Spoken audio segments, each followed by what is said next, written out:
प्रिय विद्यार्थियों, आज हम जगदीश चंद्र माथुर द्वारा लिखित रीढ़ की हड्डी एकांकी का अध्ययन करेंगे।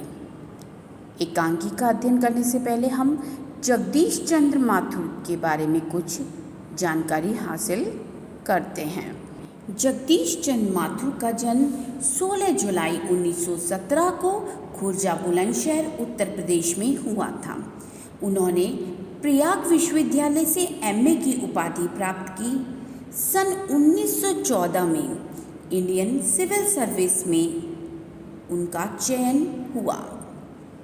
वह रेडियो ऑल इंडिया रेडियो के डायरेक्टर जनरल के पद पर रहे। उन्होंने ही ऑल इंडिया रेडियो का नाम बदलकर आकाशवाणी किया। वे हिंदी के लेखक व प्रसिद्ध नाटककार थे। वे उन साहित्यकारों की श्रेणी में आते थे जिन्होंने आकाशवाणी में काम करते हुए हिंदी की लोकप्रियता के विकास में महत्वपूर्ण योगदान दिया। उन्होंने रंगमंच का निर्माण, निर्देशन, अभिनय में अपनी महत्वपूर्ण भूमिका निभाई। उनकी प्रमुख रचनाएं कोणार्क, भोर का तारा, ओ मेरे सपने, पहला राजा इत्यादि। उनकी मृत्यु 14 मई सन 1978 को हुई। आइए रीढ़ की हड्डी एकांकी का अध्ययन करते हैं। रीढ़ की हड्डी व्यंग्य प्रधान एकांकी है। इसमें मुख्य पात्र उमा है। उमा के माता पिता रामस्वरूप और माँ प्रेमा तथा घर का नौकर रमन। उधर उमा को देखने आया हुआ वर जिसका नाम शंकर है और शंकर के पिता गोपाल प्रसाद। ये पूरी एकांकी उन्हीं पर आधारित है। रामस्वरूप मेहमानों की आने की तैयारी कर रहे हैं। रामस्वरूप अपने नौकर के साथ मिलकर अतिथि कक्ष को सजा रहे हैं। वे तख्त बिछाकर नौकर को दरी तथा चादर लाने का आदेश देते हैं। नौकर बिछाने की चादर की बजाय मालकिन प्रेमा से मालिक की धोती मांगता है।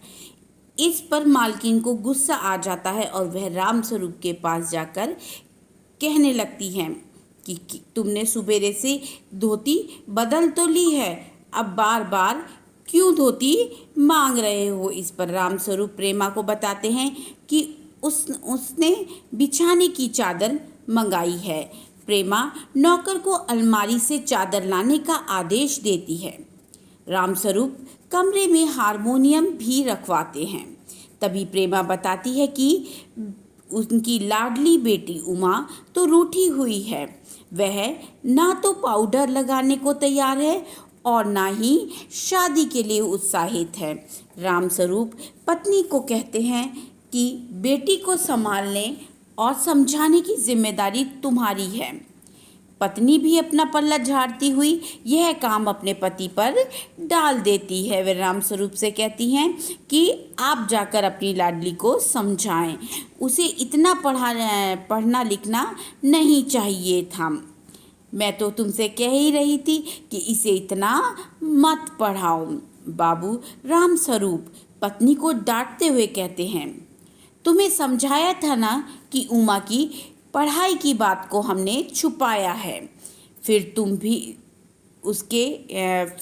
भी उसकी शिक्षा का जिक्र अपने मुंह से क्यों कर रही हो। रामस्वरूप आने वाले अतिथि गोपाल प्रसाद के बारे में बताते हैं कि वे यूं तो वकील हैं और सभा सोसाइटियों में जाते हैं, परंतु बहू अधिक पढ़ी लिखी नहीं चाहते। कैसे दकियानूसी ख्याल हैं इनके। उनका बेटा तो बाप से भी आगे है। वह बीएससी करने के बाद मेडिकल कॉलेज में पढ़ रहा है, परंतु लड़की वह भी कम पढ़ी लिखी चाहता है। इतना बताकर रामस्वरूप पत्नी से कहते हैं कि वह उमा को समझा बुझाकर ठीक ढंग से नीचे भेजे। तभी नौकर बताता है कि बाहर कोई अतिथि आए हैं। वे जल्दी से हारमोनियम को ठीक जगह पर रखते हैं और नौकर को मक्खन लाने के लिए भेज देते हैं। ये सब कौन कौन करवाता है? बाबू रामस्वरूप। बाबू गोपाल प्रसाद अपने बेटे के साथ कमरे में प्रवेश करते हैं। रामस्वरूप नमस्कार कर कर उनका स्वागत करते हैं और उन्हें बिठाते हैं। लड़के शंकर की रीढ़ कुछ झुकी हुई है। कुशलक्षेम पूछने के बाद रामस्वरूप शंकर से पूछते हैं कि अब उसकी पढ़ाई का आखिरी साल होगा। शंकर बताता है कि नहीं, उसके 2 साल अभी शेष हैं। गोपाल प्रसाद रामस्वरूप को बताते हैं कि वास्तव में यह 1 साल बीमार हो गया था, इस कारण यह जो है पीछे रह गया। गोपाल प्रसाद अपने ज़माने की बातें याद करने लगते हैं। वे इस जवान उम्र में स्कूल से आकर दर्जनों कचौड़ी खा लेते थे, फिर भी खाने के समय भूख लगती थी। उस जमाने में आज की तरह खेल की सुविधाएं नहीं थीं, फिर भी उनकी पाचन शक्ति बहुत ही अच्छी थी। फिर वे पढ़ने लिखने का रौब दिखाते हैं। यानी गोपाल प्रसाद रामस्वरूप को अपने समय की बात बताते हैं तथा अपने बारे में बताते हैं कि वे जब पढ़ने लिखने बैठते थे तो 12-12 घंटे तक पढ़ते थे। उनके ज़माने का मैट्रिक पास भी आज के BMA से अच्छी अंग्रेज़ी लिखता है। रामस्वरूप गोपाल प्रसाद की बातों का पूरी तरह समर्थन करते हैं तो शंकर ही कर हंसता रहता है। अचानक गोपाल प्रसाद रामस्वरूप से कहता है कि अब सीधे बिजनेस की बात कर लेते हैं। रामस्वरूप बिजनेस की बात सुनकर घबरा जाते हैं। फिर वह पिछले कमरे में से चाय और मिठाई की ट्रे उठाने चले जाते हैं। गोपाल प्रसाद शंकर से बात करते हैं और कहते हैं, मकान जैसे देखकर हैसियत तो ठीक लगती है, देखते हैं लड़की कैसी है। फिर वह शंकर को सीधे बैठने के लिए कहते हैं, बैकबोन सीधी करने के लिए। प्रसाद और रामस्वरूप इधर उधर की बातें करते हैं। बातों ही बातों में गप्पों के चलते लड़की की खूबसूरती की चर्चा होने लगती है। रामस्वरूप कहते हैं कि हमारे ज़माने में खूबसूरती का सवाल ही नहीं उठता था। रामस्वरूप शंकर से पूछते हैं, शादी तय करने में खूबसूरती का कितना हिस्सा होना चाहिए? गोपाल प्रसाद बात काटते हुए कहते हैं, लड़की का खूबसूरत होना निहायत ही ज़रूरी है, चाहे इसके लिए उसे पाउडर वगैरह लगाना पड़े, क्योंकि घर की औरतें राजी नहीं होती हैं। अगर बहू खूबसूरत ना हो तो घर की औरतें नाराज़ हो जाती हैं। गोपाल प्रसाद लड़की की पढ़ाई के बारे में स्पष्ट कहते हैं कि हमें ज़्यादा पढ़ी लिखी लड़की नहीं चाहिए, क्यों कौन भुगतेगा उनके नखरों को। बस हद से हद मैट्रिक पास होनी चाहिए। उनका बेटा शंकर भी इस बात का समर्थन करते हुए कहता है, जी हाँ, कोई नौकरी तो करानी नहीं है। गोपाल प्रसाद आगे कहते हैं, लोग कहते हैं जब लड़कों को BA MA पढ़ाया है तो बहू भी तो ग्रेजुएट लो, परंतु क्या लड़कों की पढ़ाई और लड़कियों की पढ़ाई एक ही बात है? मर्दों का काम है पढ़कर काबिल होना, मगर औरतें भी अंग्रेजी अखबार पढ़ने लगीं और पॉलिटिक्स पर बहस करने लगी तो गृहस्थी कैसे चलेगी?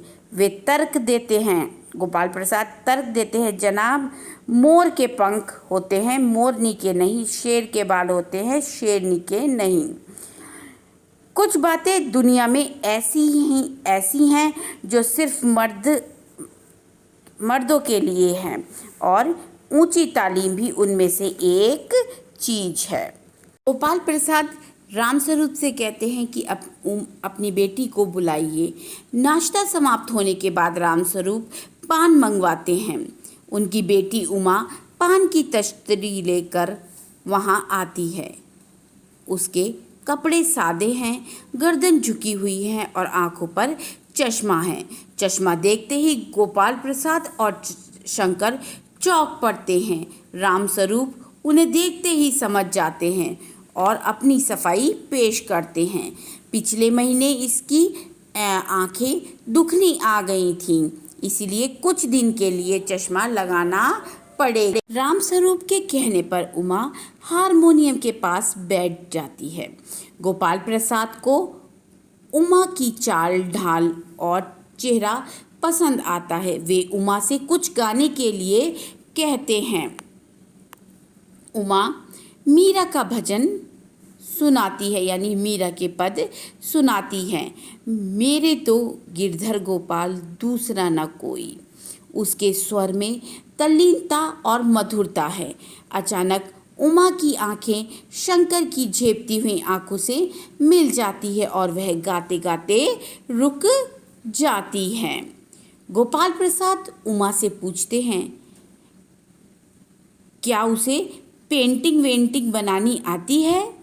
रामस्वरूप कहते हैं, कमरे में टंगी सारी तस्वीरें उसी ने बनाई है। फिर सिलाई के बारे में पूछा जाता है। रामस्वरूप फिर कहते हैं कि घर के सारे कपड़े, यहाँ तक कि उनकी कमीजें भी उमा ही सीती है। गोपाल प्रसाद पूछते हैं, बेटा कुछ इनाम विनाम भी जीते हैं? उमा चुप रहती है। रामस्वरूप सफाई देते हैं, यह बेचारी शर्माती है। गोपाल प्रसाद रामस्वरूप से कहते हैं कि कुछ बेटी को भी बोलने दीजिए, उसकी भी तो जवान होगी, क्या वो नहीं बोल सकती? गोपाल प्रसाद रूखे स्वर में कहते हैं, जरा इसे भी तो मुंह खोलने दीजिए। उमा दृढ़ स्वर में कहती है, क्या जवाब दूं बाबूजी?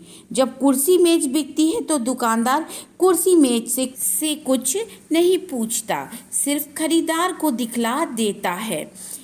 पसंद आ गई तो अच्छा है, वरना ये महाशय जो मेरे खरीदार बनकर आए हैं, इनसे ज़रा पूछिए कि क्या लड़कियों के दिल नहीं होता? क्या उनके चोट नहीं लगती? क्या बेबस भेड़ बकरियां हैं जिन्हें कसाई अच्छी तरह देखभाल कर? ऐसा कहकर उमा चुप हो जाती है। गोपाल प्रसाद उमा की बातों को अपमानजनक मानते हैं। उमा कहती है, और आप जो इतनी देर से मेरा नाप तोल कर रहे हैं, जरा अपने इस साहबजादे से पूछिए कि अभी पिछली फरवरी में ये लड़कियों के हॉस्टल के इर्द गिर्द क्यों घूम रहे थे और वहाँ से कैसे भाग गए थे? गोपाल प्रसाद पूछते हैं कि क्या तुम पढ़ी लिखी हो?